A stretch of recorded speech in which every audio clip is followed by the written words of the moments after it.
Tonight on NewsVision, new development in the Petito case. Human remains found in a nature reserve here in Florida. Is it the body of her fiance Brian Laundrie? We'll tell you what we know. These items were found in an area that up until recently have been underwater. Plus, scientific research is usually shared through academic papers.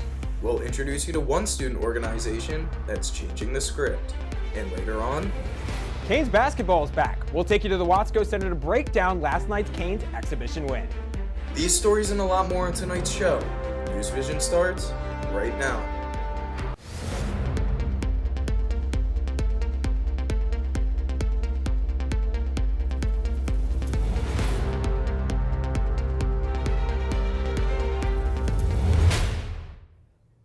Hello and welcome to NewsVision. I'm Sophia Vitello. And I'm Liam Fabray. Thank you for joining us tonight. Breaking news now, the FBI confirmed a short time ago that the human remains they found yesterday in a North Florida nature preserve belonged to Brian Laundrie. Our reporter Estefania Salinas is live in the studio with the details. Estefania, what's going on? As you said, Liam, on Wednesday, the FBI said that human remains were found at the swampy Florida Carlton Reserve near Northport at the northern part of the state. And just moments ago, authorities confirmed that the remains belonged to 23-year-old Brian Laundrie.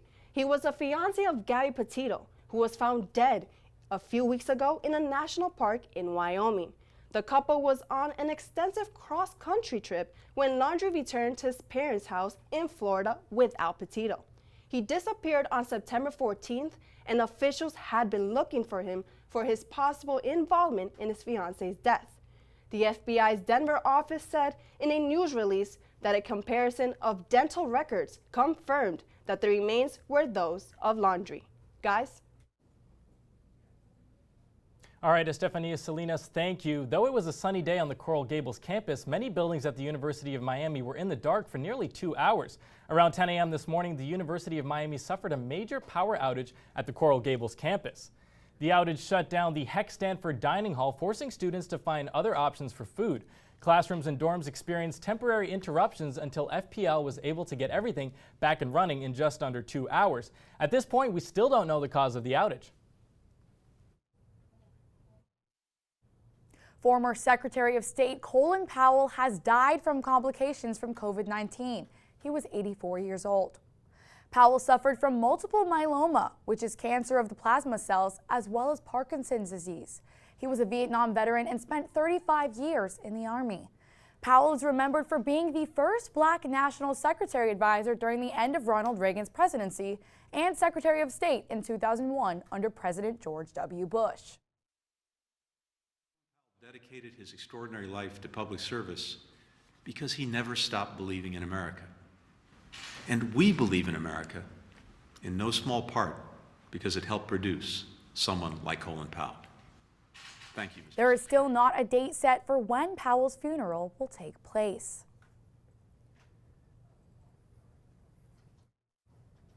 The gunman behind the deadliest high school shooting in U.S. history has now pled guilty.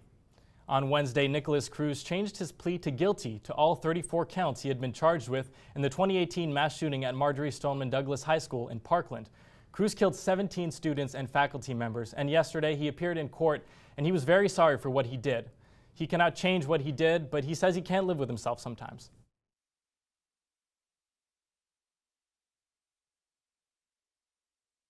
Every day, and that if I were to get a second chance, I will do everything in my power to try to help others. And I am doing this for you, and I do not care if you do not believe me. On whether Cruz will get the death penalty or a life sentence in prison. The jury's decision-making begins on January 4th. And back to campus now. Growing up in South Florida, the new student government president, Landon Coles, always wanted to lead. Reporter Blake Atwell had the chance to learn more about Coles. Prior commitments outside of driven, ambitious, goofy. These are the words those closest to student government president Landon Coles used to describe him.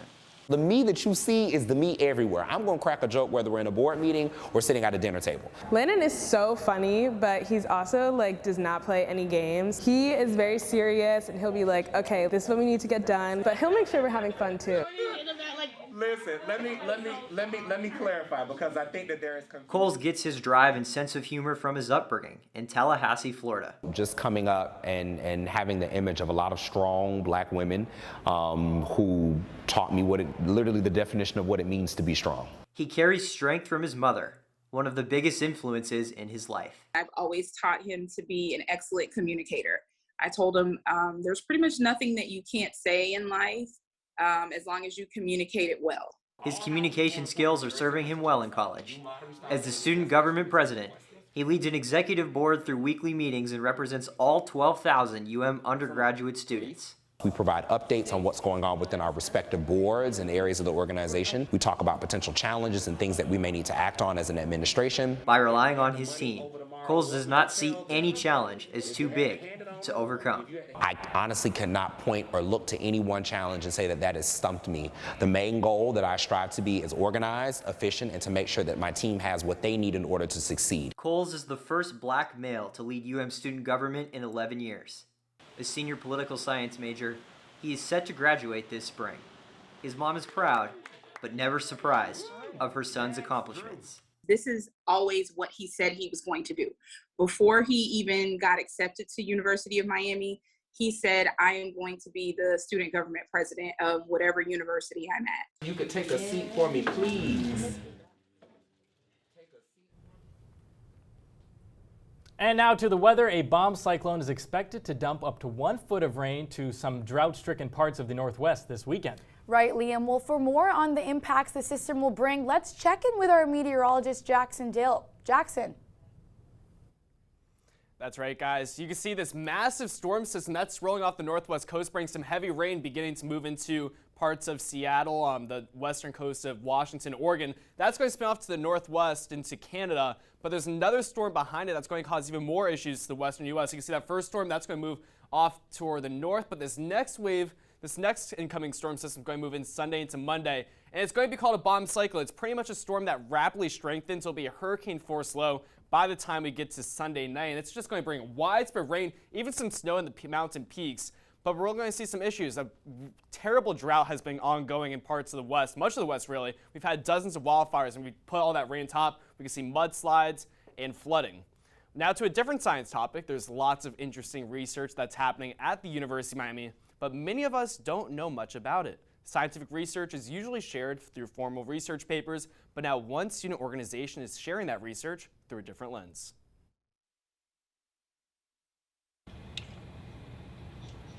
There's so many issues today that we could really make a huge impact on them if we just at least knew about them. Zach Shama believes educating people on various issues is the first step to solving some of those issues.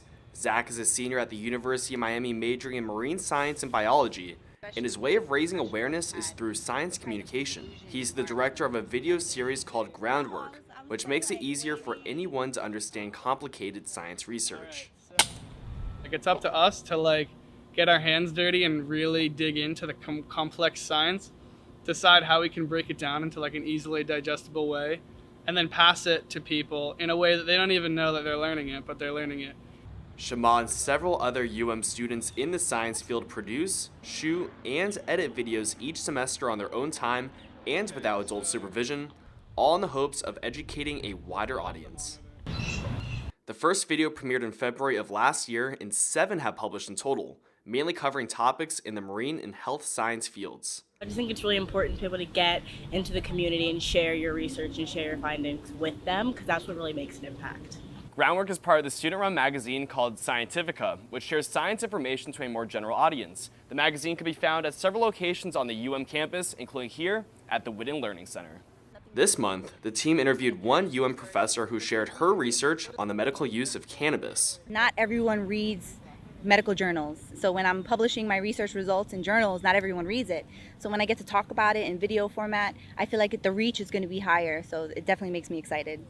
In addition to interviews with faculty, the Groundwork videos feature footage from inside their lab and on-screen text. What we try to do is just, approach it at a new way, just making it entertaining and appealing first and informative second, and basically just feeding this information to these people without them really even knowing it. Shema hopes to create shorter videos in the future so people learn the most important information about research or a topic in just a minute. Reporting for UMTV, I'm Jackson Dill. Well, look at that, an organization trying something new on campus. I love it. I love it too. Well, we'll take a short break now, but when we return, we'll tell you how one UM student is taking her talents from a campus concert series to a tour in Texas. Stay with us. NewsVision will be right back. Observe a domesticated human family in their natural habitat, known to their species as the backyard. Hey, you think I should light it now? I think it's good. Yeah. Oh dear, someone is about to burn a pile of debris that's too tall, which can start a wildfire. Wait, could it be? Blimey, it is. It's Smokey. It's Smokey Bear. What a legend. Hey, it's Smokey. Sorry, it was too high. Right. Watch as he astutely ensures that there's no wind, and how he removes some of the debris to create a smaller, safer burning pile. No, you said make it bigger, baby. The bigger the better. Take note of our fearless furry friend here, humans. I appreciate it. Fist bump. Watching you. Smokey's done it again. Bye, Smokey. Only you can prevent wildfires.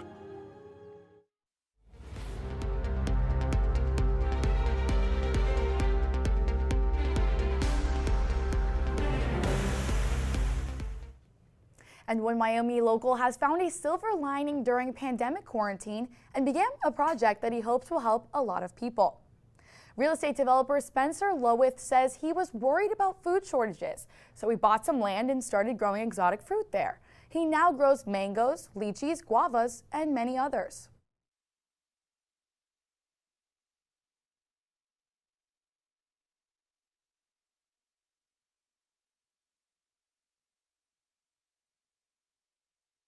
His produce. Instead, he donates most of it to local farmers markets. Even though Hispanic Heritage Month came to an end a few days ago, people are still celebrating here on campus. The University of Miami did something extra special to celebrate Hispanic Heritage Month by launching the Latina Project. The program's mission will be to offer mentorship and career preparation to first-generation Latina college women. The director of the Latina Project, Susie Alvarez-Diaz, shared some inspiring words. I urge students to please apply. We're going to have a series of things, whether it is preparing you for networking, or for preparing you for interviewing, or how to understand financial statements, or how to map out your career and level up in your career, how to raise capital for your entrepreneurial venture. All of these things, we will prepare you for that. I want you to understand that what you guys are doing is profound. We have to fulfill the promise of. John Quelch, the dean of the Miami Herbert Business School, was just one of the many brilliant speakers of the night. The event was also a great networking opportunity. One University of Miami student expressed how she thinks this program will help a lot of people close to her. And I also know that all of my friends, basically, they all struggle with interviews, how to do their body language, how to put themselves out there. The night was a big success. Students are highly encouraged to apply for the program, which will officially start in the spring semester of 2022. That was our reporter, Christina Herrera. If you like listening to music while you walk around campus, we've got some good news for you. Now you can take out your headphones and hear live music at the UC Patio. That's where Hurricane Productions hosts a weekly concert series called Patio Jams. Our reporter, Erica Jones, has more. If you've ever walked around campus on a Thursday afternoon, you've probably seen and heard live music on the UC Patio. University of Miami students auditioned to take the stage at Hurricane Productions' weekly concert, Patio Jams. Music student Allie Murphy is a repeat headliner at the event. So I think it's been a great opportunity to just get your name out there, practice performing in front of people you know, people you don't know, how to interact with the crowd, how to engage them. Patio Jams chair Ben Afferton wants this stage to help each performer get ready for the next stage of their careers, both literally and figuratively. We want to give the performers experience to give themselves leverage in the future if they want to perform at different venues. I want them to feel like they've grown professionally and that they'll be able to feel like they have gained skills from being in patio jams. And that's exactly what Allie has taken from this. Patio Jams has turned her passion into something she wants to do for life. Once I started to play with a band and it wasn't just me and my keyboard, just like the energy from playing with other people and then also like having the audience interact and the energy that you feed off of each other was just a feeling that you don't get every day. And from the patio, Allie took her talents on tour.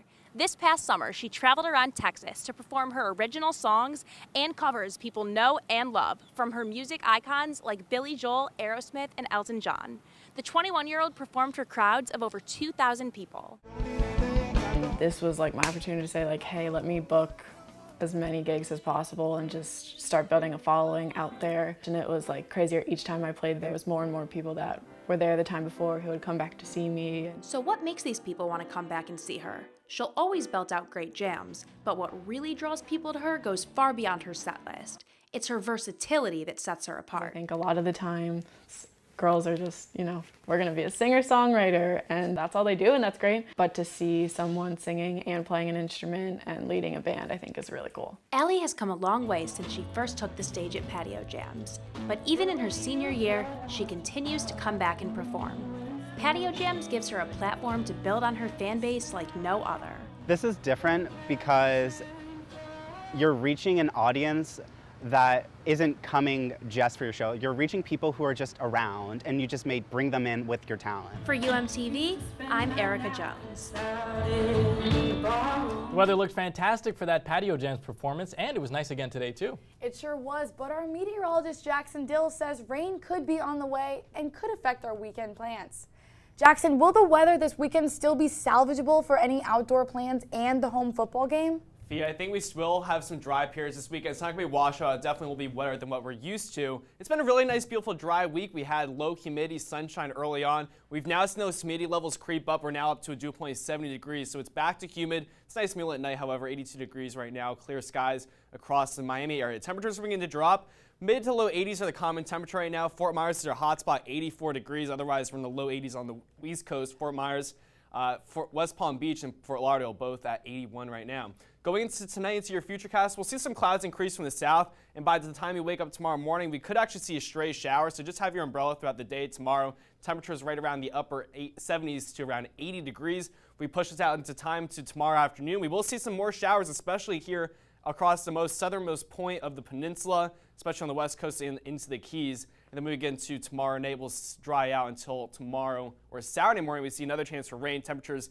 in the upper 70s, a few more showers around. It's just going to be these on and off showers really throughout this weekend. So Saturday afternoon, again, look at this. A few showers and storms scattered about. Just have your umbrella. 84 degrees for your Saturday afternoon temperature, and heading into Saturday night, we should start to dry out just in time for the middle to the end of the football game. The reason for this is we have this cold front. It's moving south, and then once it reaches South Florida this weekend, it's just going to stall out. It's going to focus a lot of moisture here near this frontal region, and that's just going to keep that shower and chance elevated throughout the early part of next week. So these rain chances these next few days, you can see 50% chance tomorrow. Saturday, Sunday, and Monday is your highest chance at 60%, so that you're more likely than not to get some showers around. Then by Tuesday, we should start to drop off once again.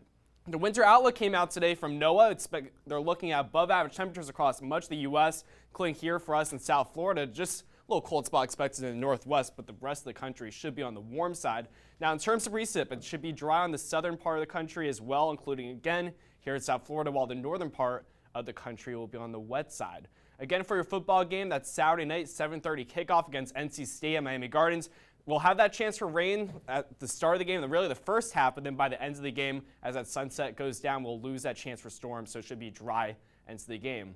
Today, we'll call it mostly clear skies, a nice moonlit night, temperatures in the mid-70s. As we get into tomorrow, again, there's just going to be the chance for a stray shower around. It's not going to be a washout of a day, but just have your umbrella around your rain gear. It will be humid. For your 7-day forecast, we'll see those rain chances continuing through Monday. Tuesday and Wednesday should be dry with that sunshine around, temperatures in the mid-80s, guys. Jackson, a moonlit night. I know, right? That could be romantic or scary for Halloween that's coming up, right? And still ahead on NewsVision, basketball is back. Our sports reporter, Embrick Isles, will talk all things hoops and more. Stay with us. NewsVision will be right back.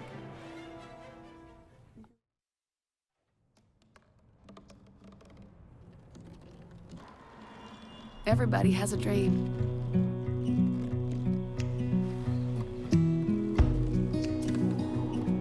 Mine was to see the ocean. And with a little help, I made it.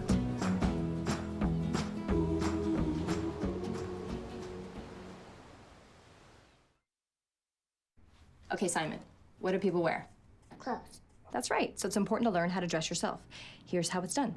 Shirt, underwear, pants, socks, shoes. Underwear, always first, name tag on the back. Then pants and shirt. Go ahead and put this on. Now with the shirt, you want to make sure the first button's right or you have to start all over again, okay? Socks left on left, right on right. Tying the shoes, we're going to take the laces, we're going to cross them over, we're going to turn around where the bunny goes down in the hole, pull it tight, and bunny ears. Got it? Most parenting is hard to do in just 2 minutes. But 2 minutes twice a day making sure they brush is easier, and it could help save them from a lifetime of tooth pain. Next 30 seconds can save you a lot of money. Just do your laundry in cold and stick to full loads. Auto-sleep your computers. Plug your gadgets in a power strip and switch it off when you're done. Headed out? Turn back your thermostat by 10 degrees. And drive sensibly. The more energy you save, the more money you save. Find other great tips at energysaver.gov.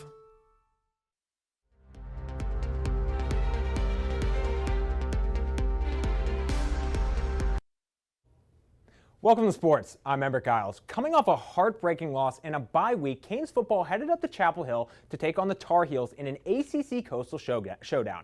Let's take a look at the highlights. Miami coming out of the smoke against North Carolina. The Hurricanes put up their worst defensive performance last year against them. We'll pick it up in the third quarter. Sam Howell's going to scramble. James Williams is going to go for the knockout hit, but Sam Howell has something to say about that as he's going to trot into the end zone for the Carolina touchdown as they would extend their lead, but Miami would have something to say about it. Jalen Knight in the flat as he's going to juke out the defender there, and he could go all the way. The Rooster went to the house to bring Miami back as the Hurricanes are storming back again in the second half as they did last week.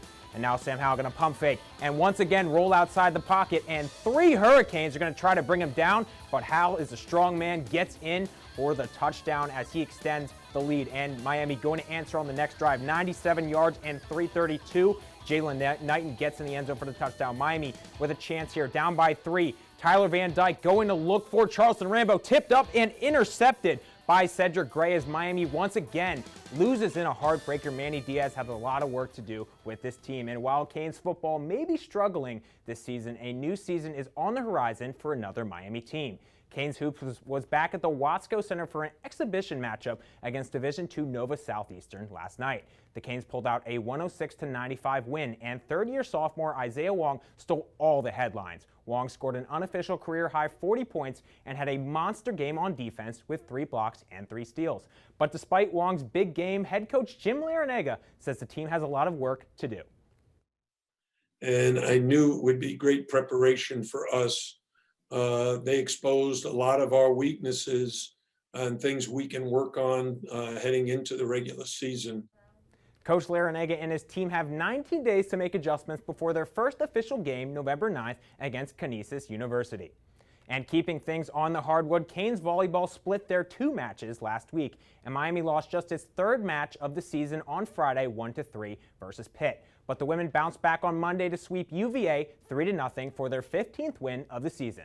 The Canes will take on Wake Forest tomorrow night at 7. But for now, that's all we have for sports. Liam, Sophia, back to you guys. Thank you, Embrick. Time for a quick break now, but when we return, we'll take a quick look at some furry animals and how they're preparing for Halloween. Don't go anywhere as we check out their adorable costumes. We'll be right back. Scan, a simple procedure whose mission is to detect lung cancer early.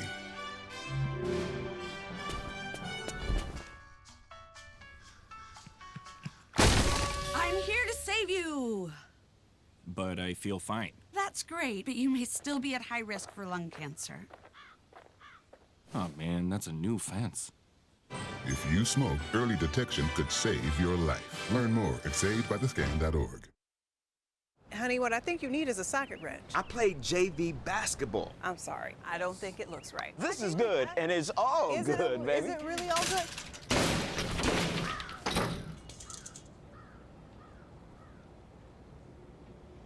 If you love me enough to routinely test your handyman skills, not to mention the strength of your marriage, then of course you'll visit nhtsa.gov/therightseat to make sure I'm in the right car seat.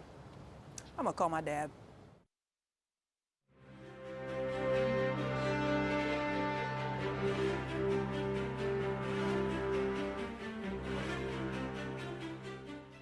The Trails and Trails Park in Doral, Florida is a popular destination for families to bring their four-legged friends. And every October, it's here that the city of Doral organizes a Halloween costume contest for residents to get their dogs into the season spirit. Families can sign up dogs to compete in 5 categories, including cutest, most creative, most Halloween themed, and superhero and villain. Grooming and pet resort companies set up the tents across the park for people to learn about their services. The contestants got to enjoy the green, meet other furry friends, and show off their creative costumes.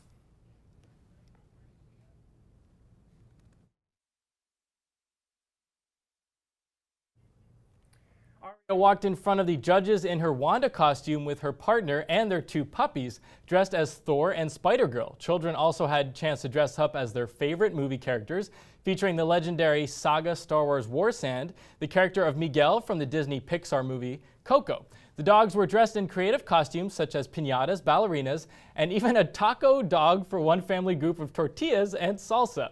The next Halloween event will take place in October 2022. To the reptiles who crawl through our backyards, live in our parks, and relax here on campus, today we honor you. That's right, according to the National Day calendar, October 21st is National Reptile Awareness Day. The unofficial holiday celebrates the reptile family, which includes snakes, turtles, iguanas, and lizards, my favorite. More than 10,000 species of these cold-blooded creatures exist in the world today. According to experts, they make for great pest controllers and are an important part of our ecosystems. And tonight on campus, some childhood dreams are coming true. Drake and Josh actor Josh Peck was a guest at the student government speaker series called What Matters to You. UMTV reporter Daryl Barnes is live from the Shalala Student Center, where the event is just wrapping up. Daryl, how was it?